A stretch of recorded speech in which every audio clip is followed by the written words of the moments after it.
Last video में आपका second chapter complete. अब आता आपका थर्ड चैप्टर।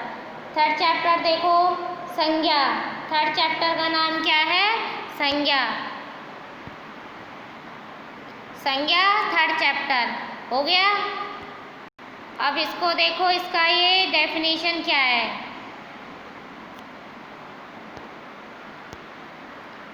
जो शब्द किसी प्राणी, वस्तु या स्थान के नाम का बोध कराए उसे क्या कहते हैं? संज्ञा कहते हैं।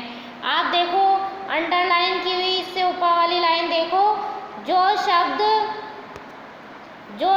किसी प्राणी,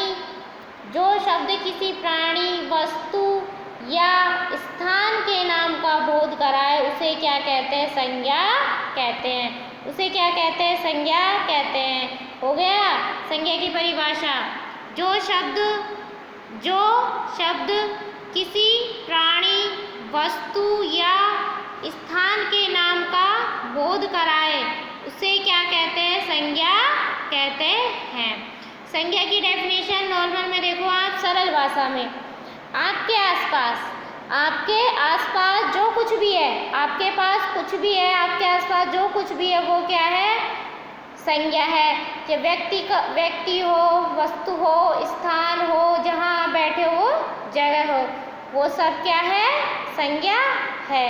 और आपका जो थर्ड चैप्टर है उसका नाम है संज्ञा। और संज्ञा में इसमें कौन से शब्द लिए गए हैं? सारे कौन से शब्द लिए गए हैं? पुल्लिंग शब्द लिए गए हैं। देखो पुल्लिंग शब्द लिए गए हैं। कौन से शब्द लिए गए हैं? पुल्लिंग शब्द लिए गए हैं। ये देखो, ये पुल्लिंग शब्द लिख रखा है ना, ये शब्द क्या है? पुल्लिंग शब्द लिए गए हैं। ये शब्द पुरुष जाति का बोध कराते हैं। कौन सी जाति का बोध कराते हैं? ये सभी शब्द कौन सी जाति का बोध कराते हैं? पुरुष जाति का बोध कराते हैं। देखो पुरुष जाति का बोध करा रहे हैं ना। अब एग्जाम्पल देखो आप सारे।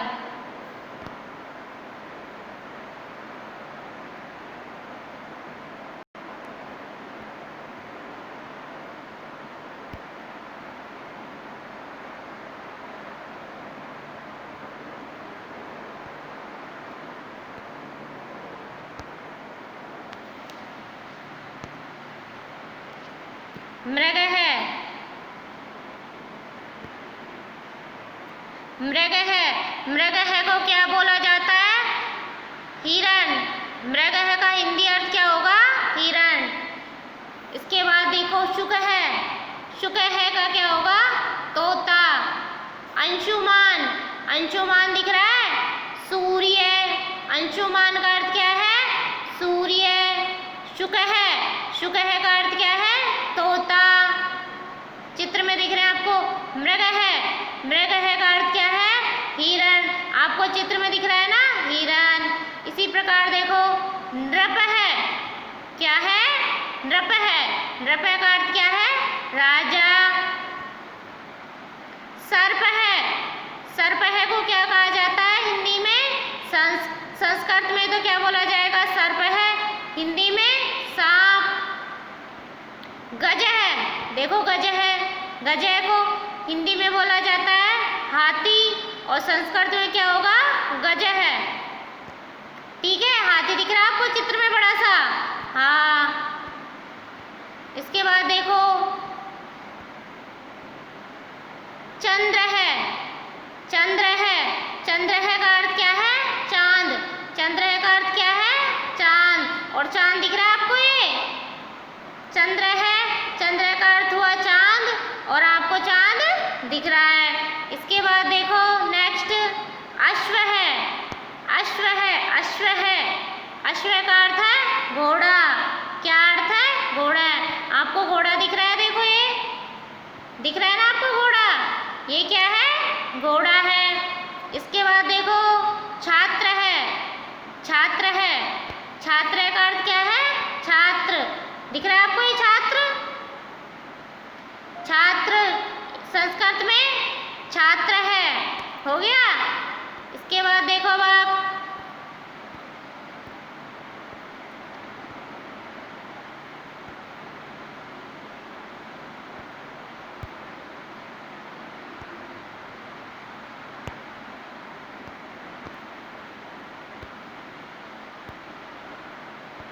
उष्ट्र है।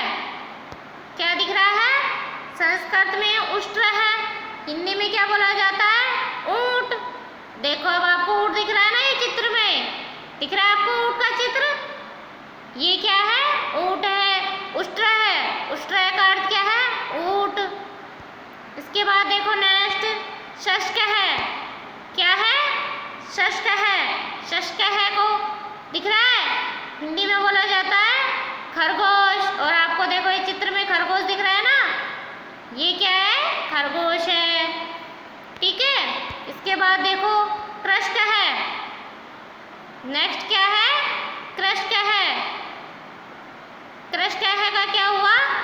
देखो अब आप, कृष्क है संस्कृत, हिंदी में क्या हुआ? किसान। अब देखो आपको किसान दिख रहा है, ये देखो क्या है? किसान है। इसके हाथ में एक हंसिया है और कुछ बाजरे के पेड़ है, कुछ भी है, ये क्या है? किसान है। तो ये क्या है? आपको किसान दिख रहा है।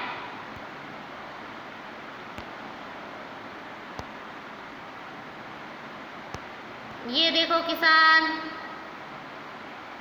किसान दिख रहा है ना बेटा? ये किसान हिंदी में, और संस्कृत में क्या होगा? कृषक है। संस्कृत में क्या होगा? कृषक है होगा। ठीक है। आपका ये चैप्टर यहाँ तक का ही कंप्लीट हुआ। इसके बाद आप देखो, एक बार वापस बता देती हूँ मैं आपको।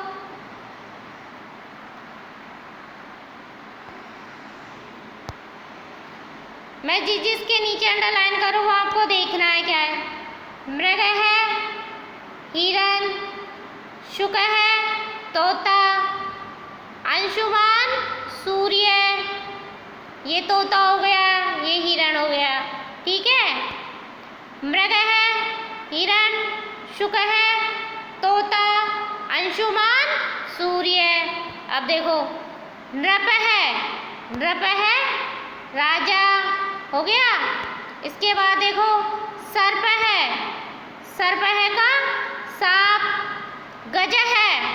गज, गज का अर्थ हो गया हाथी।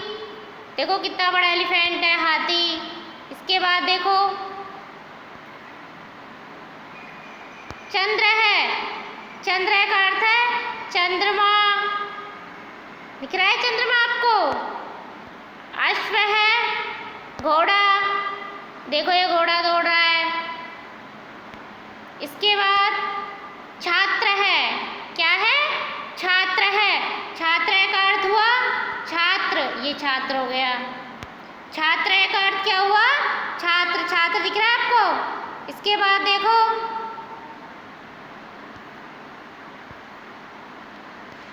उष्ट्र है। उष्ट्र को क्या बोला जाता है? उष्ट्र है। उष्ट्र का हो गया ऊंट।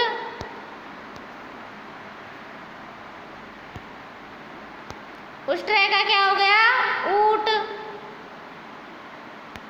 इसके बाद देखो शस्क है। शस्क का क्या हुआ? खरगोश। कृषक है। कृषक का क्या हुआ? किसान। ये किसान दिख रहा है आपको? ठीक है। इसके बाद मैं आपको जो आपके बुक के पीछे एक्सरसाइज दी गई है वो बता देती हूँ मैं आपको एक बार में। अंशुमान, सूर्य, शुक है, तोता, शस्क है, खरगोश, मृग है, हिरण। ठीक है। आपको इस प्रकार करना है। और आपको देखो जैसे सही मिलान करने दिया गया है ना, सही मिलान करो, तो आपको इस तरीके से मिलान करना है। ओके। इसके बाद आपको जो नीचे देखो चित्र में दिए गए हैं, अश्व है, उष्ट्र है, सर्प है, गज है, छात्र है और नृप है, इनका आपको लिखना है। दिए गए चित्रों के नाम संस्कृत में लिखिए। दिए गए चित्रों के नाम संस्कृत में लिख लिए। तो आपको नीचे दिए गए हैं, उनको आपको कैसे करना है? फर्स्ट कैसे करना है? जैसे आपको ये दे दिया, इसके आगे आपको लिखना है फर्स्ट, सेकंड नंबर पे, फिर ये 4 नंबर पे, ये 5 नंबर पे। ठीक है, आपको इस तरीके से नाम लिख के आपको संस्कृत लिखनी है। आपका 3rd चैप्टर कंप्लीट। ओके।